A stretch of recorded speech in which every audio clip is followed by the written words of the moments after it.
All right, friends, how's it going? Today we're going to look at Viktor Frankl and Man's Search for Meaning. But first, I just want to tell you, I went to the school today. That was a little bananas being in our classroom without you there.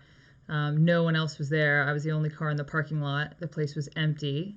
It was a little sad going in our room. I haven't been back to the classroom. We weren't allowed in there. And today I was allowed in there to pick up some materials.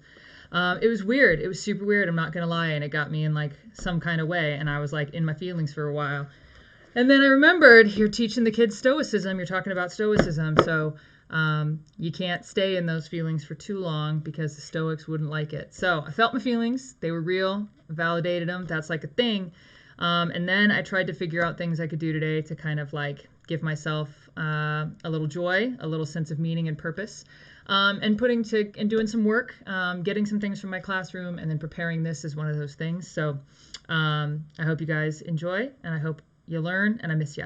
All right, I miss you a lot. All right, so Man's Search for Meaning, right here. Woo! All right, this is our guy Viktor Frankl. We're going to learn a little bit about him. Here's his fact sheet, if you will. Okay, he was. Before World War II started, right, he was already kind of established as a neurologist and a psychiatrist. He'd been published a number of times. He was a writer. He was actually in the middle of writing a book when he got taken to first Auschwitz and then Dachau, concentration camps, all right? And it was that experience that this book that he wrote is about. It's part memoir, part his story in the camps and what he did and what he saw and what he observed. And then it's also part kind of theory, like psychological theory manual. He's the founder of a branch of psychology called logotherapy, which is an attempt at helping people find meaning in their lives and in their existences, right? He argues that the construction of personal meaning, not finding the meaning of life for everyone, because that seems silly, right? Like we're all so different and we have such different desires and different values and different beliefs, and different things bring us joy and different things bring us pain, whatever. So how could there be one meaning to life? Like that just seems so limited, right? But he argues that we all have meaning and arguably meanings, like multiple meanings to our lives, and that those can change over time, and that finding those can help man cope with any circumstance. And that's what this book here is about. We're going to talk about how he's been influenced by Nietzsche's philosophy, because obviously he's not formally a philosopher. This guy's a psychiatrist, but he was inspired and influenced by philosophical thinkers. And he kind of paves the way toward existentialism, which we're going to talk about next week.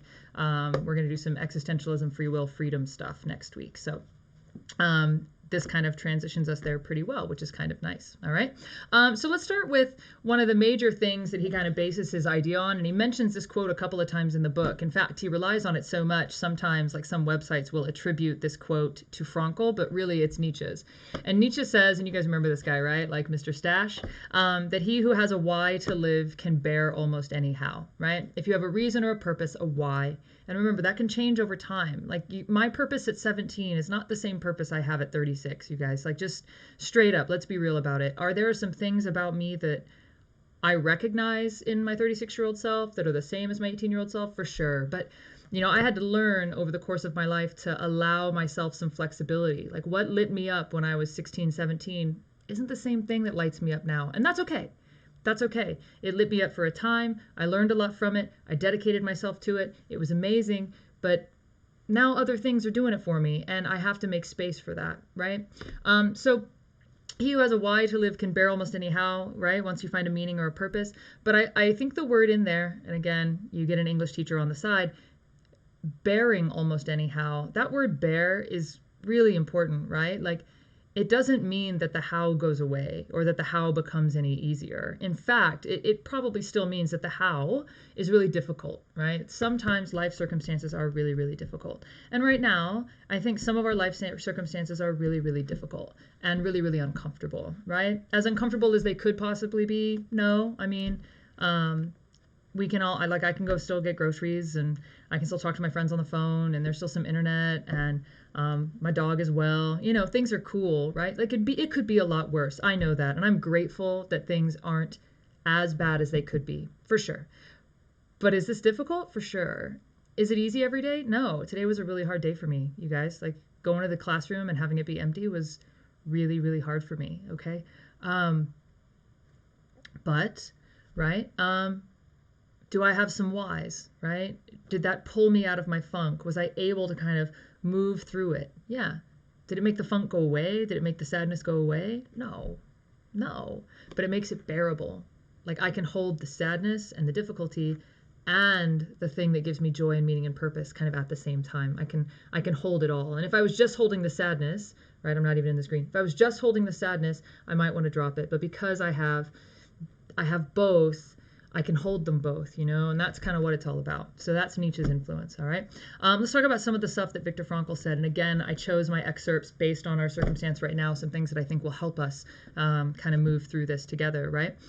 So the first thing I want to talk about is this right here. He says, upon arriving to, obviously, these concentration camps, he saw men living, that he had seen living in certain ways back home, choosing to live different ways, right? Kind of crazy, right? An abnormal reaction to an abnormal situation is normal behavior, right? That makes sense, right?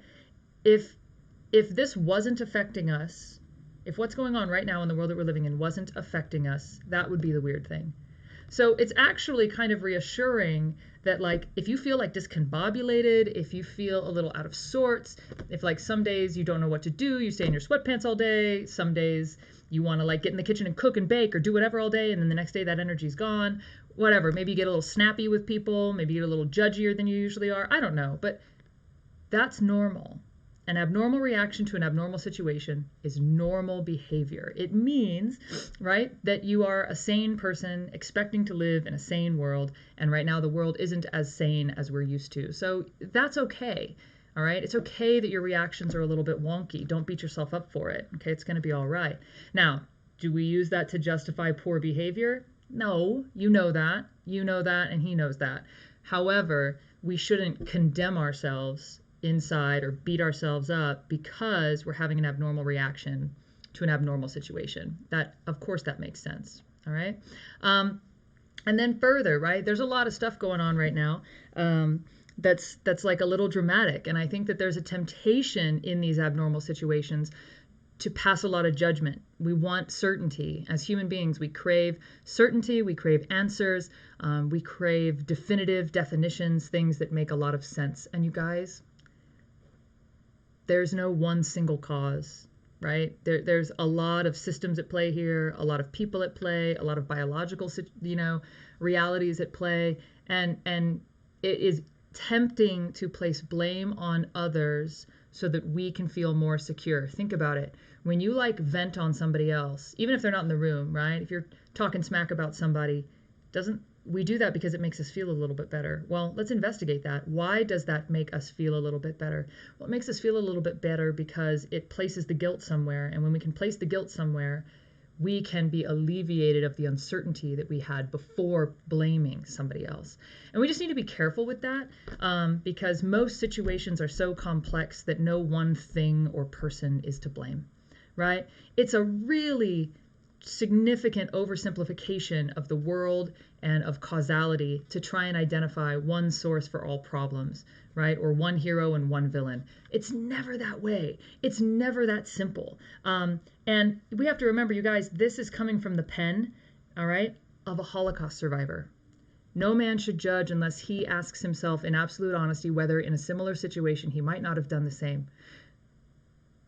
Well, if Viktor Frankl happened to be like a German citizen and not an Austrian one, like, would he have behaved differently, right? If he was exposed to the type of propaganda that he was exposed to, if he was not a Jewish person, right, would he have acted differently, right? This is a gut check, right? This is a hey, before you kind of throw it at somebody else, remember that you might be in this situation just because of the context. And if you were in that other person's shoes, you might have behaved in the exact same way. And to think that you wouldn't might be an overestimation of human nature. I don't have this one typed up, but I'm going to read you this other line. He says at the very end of his book that after all, man is that being who invented the gas chambers of Auschwitz, However, he is also that being who entered those gas chambers upright with the Lord's Prayer or the Shema Yisrael on his lips. So in his conception of human nature, he's like, listen, we all have in us, right, the Nazi and the Jewish prisoner. We all have in us good and evil. We all have in us, right, the dark and the light. That's just the reality. And to try and cast people as all dark makes us feel like we're more light. And that's usually not the reality of the situation. And we just want to keep that in mind, right? We want to have right speech. We want to be mindful of our speech, mindful of our thoughts, right? All right. And then what are arguably the two most important lines from the entire book. When we are no longer to change a situation, we are challenged to change ourselves, which just echoes what we've read in Epictetus and Marcus Aurelius's Meditations, right? And the Enchiridion. That this idea that, like, once something's out of our control, the only thing in our control is our mind, our speech, our character. That's it. That's all we're left with right now, okay? And maybe if you're responsible for loved ones, right, like little brothers and sisters, for sure, right? And that might be a purpose or a meaning that you can find for yourself, right? To, like, be a good example for your little sibling or whatever. But when we don't have any control over anything else, the only thing we have control over is what we think, say, do, and how we love. And doing those things well does actually require a lot more energy than we think. Sometimes we think we come prefabricated, ready to love people well and do the right thing, but it's not true.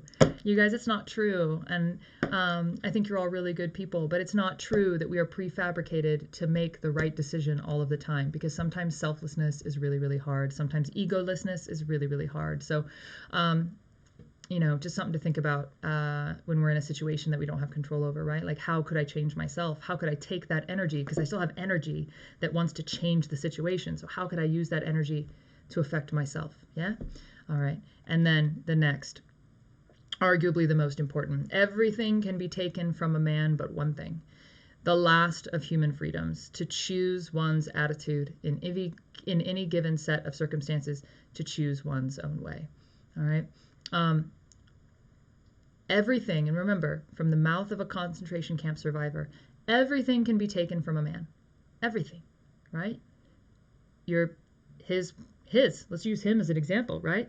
His family, he was separated from his family. His wife actually died in the camps. He lost his career. He lost his professional voice. He lost his home. He lost his money. He lost his status. He lost food. He lost his strength. He lost his health. He lost everything. What's the one thing he had left? Yeah? Human freedom to choose his attitude. In the text, he talks about how he would find little moments to be quiet and to reflect and to remember things, right? And it was difficult, right, for him to do because there were constantly guards around and all these types of things, but that those were the things that kept him going, right? It was thinking about the stuff that filled him with meaning, which for him was like his wife and his work, yeah? And they kept him going during that time. So it's just something to think about, right? This idea that, like, at the end of it all, if you don't have anything left, you do have a moment, right, to change your attitude, to change your perspective, to control your mind, which is hard because your mind wants to think all sorts of things without your permission, right? Your brain works without your control all the time. This is a very difficult thing to do. It requires active interruption of your own mind all the time, but arguably, it's worth it. Viktor Frankl sometimes comes under critique for his ideas. Oh, bummer. Look at that. Hold on. Let me see if I can adjust a little. There we go. So he comes under critique a little bit, like, well, what if the meaning is found in, like, killing and torturing Jewish people? Like, maybe that's the meaning for the Nazis and the SS. And it's like, yo, that's not a meaning. That's not a valid meaning. And he provides this in one of his epilogues, right? The idea that, like, by declaring that man, I'll just read it, right? By declaring that man is responsible and must actualize the potential meaning of his life, I wish to stress that the true meaning of life is to be discovered in the world rather than man or his own psyche, as though it were a closed system. I have termed this constitutive characteristic the self-transcendence of human existence. It denotes the fact that being human always points and is directed to something or someone other than oneself. be it a meaning to fulfill or another human being to encounter, the more one forgets himself by giving himself to a cause to serve or another person to love, the more human he is and the more he actualizes himself. What is called self-actualization is not an attainable aim at all, for the simple reason that the more one would strive for it, the more he would miss it. In other words, self-actualization is possible only as a side effect of self-transcendence. So he says, listen, you're only going to find your meaning. That's that self-actualization stuff, figuring out who you are and what you're about and what your meaning is. He's like, it's only a byproduct of self-transcendence when you move beyond your selfishness. So Frankl would argue that those persecuting Jewish people, gay people, whatever, handicapped people during this time, right, were not self-transcendent, right? They were acting selfishly or cowardly. And I think he would argue both, okay? Either selfishly or cowardly. But that true meaning is found in transcendence of the self, in service, in a type of service toward the world, toward others. That meaning is to be found inside of love first. So, no, it is not the serial killer's purpose in life to act on his serial killing impulses, and it was not the purpose of Hitler's life to do what he did, because those are not acts situated in love and selflessness and self-transcendence. Those are actions centered in ego and pride and a desire for power and arrogance. Okay, and it's a very important difference. Okay, we don't want to use good philosophy to justify bad decisions. Okay, and here we go. One last little bit for you. Hold on, there we go. What is to give light must endure burning. So true, right? We love the metaphor of like the light in the darkness and like finding the hope and all that kind of stuff, but like that thing has to burn, and fire is hot and it hurts. This goes back to that Marcus Aurelius, right? That life is more like what than dancing? Wrestling. Yeah, that life is more like wrestling than dancing. So what is to give light must endure burning. All right. And if we want to be people that shine light, and I think you want to be, and I think you should be. I mean, you guys, I don't know. I always say this to everyone I meet, that kids have the most amazing energy on earth. You're so electric. You're so alive. You want to wake up. You want to see the truth. You want to know what's going on. You're amazing people. You are amazing people. Okay. Let's give some light. Let's endure a little hardship. Let's like do the right thing, even though it's difficult, right? Let's, get up and work hard, even though it's difficult. Let's try and do this distance learning thing, even though it's really, really difficult. Let's try and maintain our friendships and relationships and our fitness routines. And I get up and I iron my clothes every morning, and I get up and I make my coffee and I make my bed, and I like try and do as many of my routines as possible to make my life feel a little bit normal, even though it's difficult, right? And I would encourage you to as well. You'll learn something new about yourself, okay? So that's our last little bit, okay? These are our Stoics. Well, Nietzsche's not technically a Stoic, but I mentioned him, so he's there. But Epictetus, Marcus Aurelius, Nietzsche, and Viktor Frankl. I'm just curious what you think our philosophers would be doing in the era of Sevoid, right? During this era of quarantine. What advice would they have for you, do you think? And think about some of those other thinkers, right? Like how would they weigh in, right, with what the Stoics have said, or also this world that we're living in? And what are you thinking, right? What have the Stoics forgotten? What are they missing? What do you think is super dope that you want to like add to your own life and your own practice? Like, where are you at? All right, where are you at? Make sure you fill out your attendance on the Google Classroom by tomorrow. I sent you all an email about that. I'm also going to post a discussion question about this tomorrow. And then that's it for this week. Have a great weekend, and then we'll pick it up next week with some existentialism. All right? Awesome. See you soon.